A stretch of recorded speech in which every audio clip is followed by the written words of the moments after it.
Good evening. My name is Richard Anderman, and I have the pleasure of sitting on the board.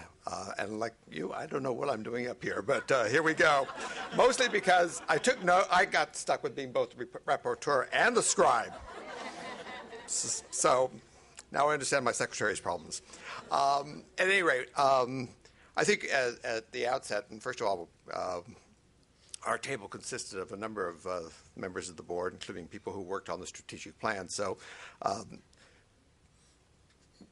the comments are reflective of some of their thoughts, but also some of the commentaries that those of us who were not on the planning commission had.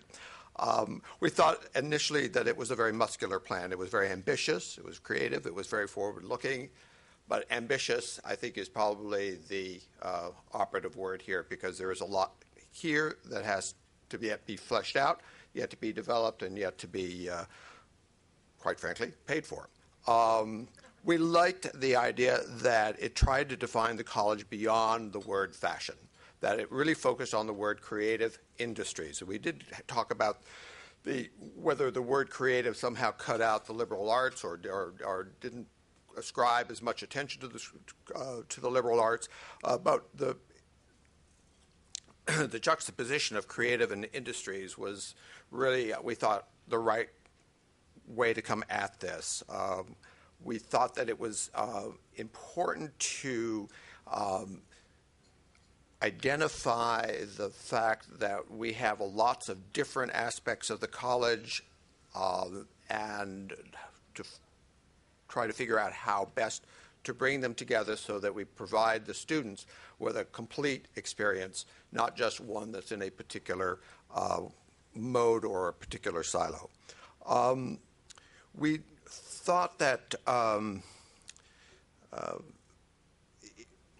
the emphasis on innovation was really key. I focused on the word magnet, and we thought that it was important to communicate to the world that we were both a source of innovation as well as a place where other innovators felt that they could come and participate in the processes that go on here.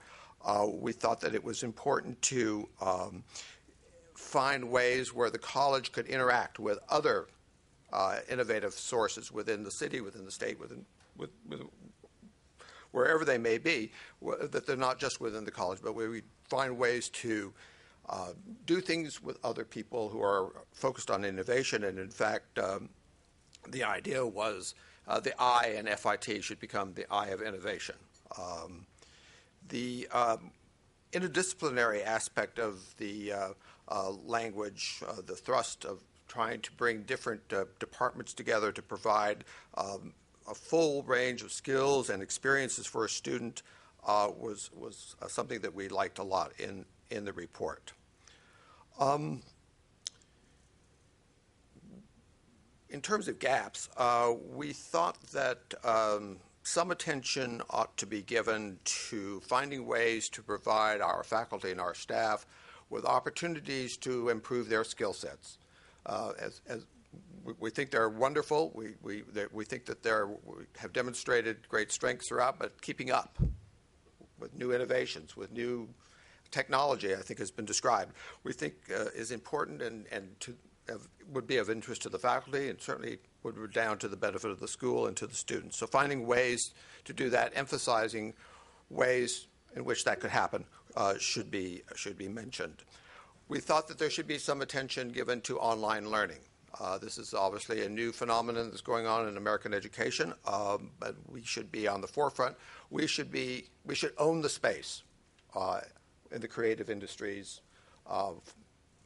for online learning, whether it means making courses available to somebody in Iowa who can't afford to come to New York, but who could learn something from us. It would expand our brand. It would expand the knowledge. It would be a revenue source. But it was also a way to enable our alumni, or others in the New York City to come and expand their own skill sets. I think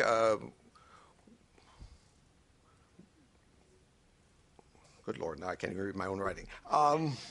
Oh, yeah, and we thought it was important to find better ways to communicate what FIT is about in terms of the quality of the institution, the quality of the faculty, the quality of the students. That goes to the branding issues, but that will come, and my colleague Jackie Levine will be running that program coming down the line, but giving attention to that, identifying, as it was mentioned, our alums who have gone on to be successful, how we can involve them in the school. It expands the brand by example of who has been a success, what they've taken away from what we offer here.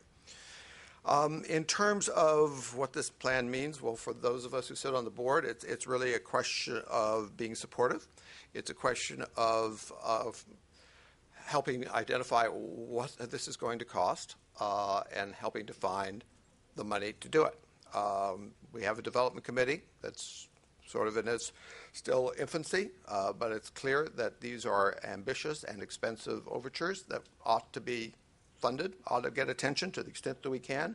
But that also means that we have a responsibility to help develop, with the assistance of the faculty and the administration, the metrics to decide what is a success, what the priorities are, because there are only going to be a limited number of dollars available. So those are our challenges. Thank you very much.